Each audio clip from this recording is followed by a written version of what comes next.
میں نے کچھ سوالات نوٹ کیے ہیں جو میں ان تمام منکرین حدیث سے پوچھنا چاہتا ہوں، چاہے وہ محمد شیخ ہو، عبداللہ طارق صاحب ہو، یا کوئی بھی ہو، دنیا کے کسی کونے، کسی خطے اور کسی گوشے میں بیٹھتا ہو، اور اگر وہ منکرین حدیث میں سے ہے، واللہ میرے ان سوالات کے وہ جواب دے دے۔ اللہ اکبر، اللہ اکبر۔ سوالات یہ میرے کوئی نئے سوالات نہیں ہیں، یہ ائمہ نے اپنی کتابوں میں نقل کیے ہیں۔ سب سے پہلا سوال، ارکان اسلام 5 ہیں، آپ قرآن سے یہ ثابت کر کے بتا دیجئے کہ ارکان اسلام کتنے ہیں؟ 5 ہیں۔ یہ پہلا سوال ہے۔ چلیے آپ نے 5 ثابت کر دیا، بغیر شہادتین کے اقرار کے کوئی مسلمان نہیں ہو سکتا۔ چلیے شہادتین بھی مان لیتے ہیں، کم از کم دن بھر کی 5 نمازیں ہیں، اور ان نمازوں میں فجر میں 2، ظہر میں 4، عصر میں 4، مغرب میں 3، عشاء میں 4۔ یاد رکھیے گا میری بات کو۔ اس کے علاوہ جو سنتیں ہیں وہ نماز کی مکمل دعائیں، اللہ اکبر تکبیر تحریمہ سے لے کر سلام تک۔ یہ خصوصاً میں محمد شیخ صاحب سے پوچھنا چاہتا ہوں کہ آپ جو نماز کا طریقہ بتلا رہے ہیں اپنے ویڈیوز میں، یہ لینگویج ہے سبمیشن ٹو دا ون جو اس کو کرا رہا ہے۔ تو ہمارا جو نماز کا طریقہ ہے وہ سٹارٹ اس یہاں سے ہوتا ہے، اللہ اکبر، یہ ہے نا جو کرتے ہیں نا، یعنی ہم یہ سٹارٹ کرتے ہیں اللہ کے سامنے کہ ہم ٹوٹل سبمیشن کی باڈی لینگویج شو کرتے ہیں اللہ کو۔ سٹارٹ یہاں سے ہوتا ہے انسان کی صلاح۔ تو سائیکولوجیکلی میں جب یہ کر رہا ہوں تو مجھے معلوم ہے کیوں کر رہا ہوں۔ یہ سمجھایا جا رہا ہے کہ ایک نان مسلم کو، اور ایک ایجوکیشن ایز ویل، کہ سائیکولوجیکلی جب انسان مرد یا عورت اس پوزیشن میں ہے تو وہ سٹارٹ کر رہا ہے کہ میں اب جو کچھ آگے پڑھوں گا، یعنی آیت قرآن کی پڑھی جاتی ہے اس میں، اس سے پہلے باڈیلی لینگویج میں اور نفسیاتی طور پہ میں سبمیشن سے سٹارٹ کر رہا ہوں، اور پھر میں مرد حضرات زیادہ تر ناف پہ باندھ لیتے ہیں اس طریقے سے۔ یہ پوسچر ہوتا ہے، کچھ یوں باندھے، یہ باندھا ہوا ہے۔ اب مجھے بتائیے کہ دنیا کے آپ کسی بھی انسان سے پوچھیں کہ یہ کیا پوسچر ہے، میں آپ کے سامنے کھڑا ہوں اور لیڈیز یہاں پر اس طرح ایسے کھڑی ہوتی ہے، کیا پوسچر ہے؟ سائیکولوجیکلی آپ کسی نان مسلم سے پوچھیں یہ پوسچر کیا ہے؟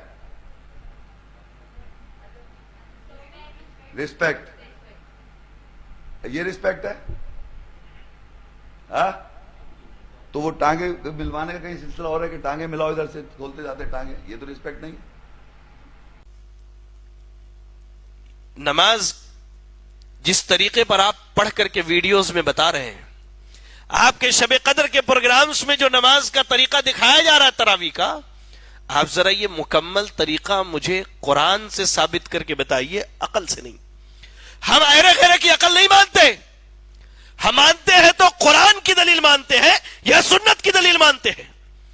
آپ مکمل 5 وقتہ نمازوں کا طریقہ قرآن مجید سے ثابت کر کے بتلا دیجیے عقل کے علاوہ۔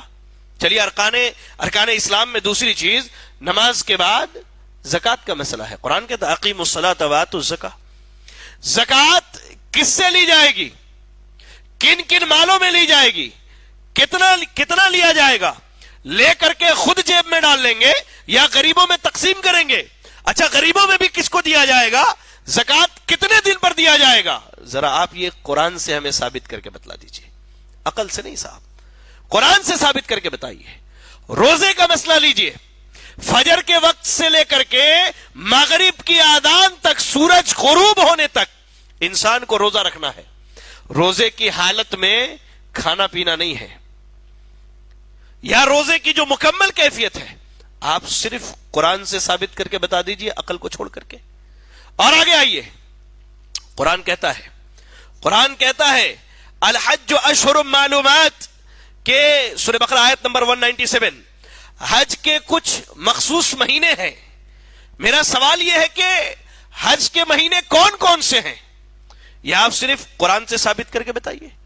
حج کا طریقہ احرام باندھنا، طواف کرنا، عرفات میں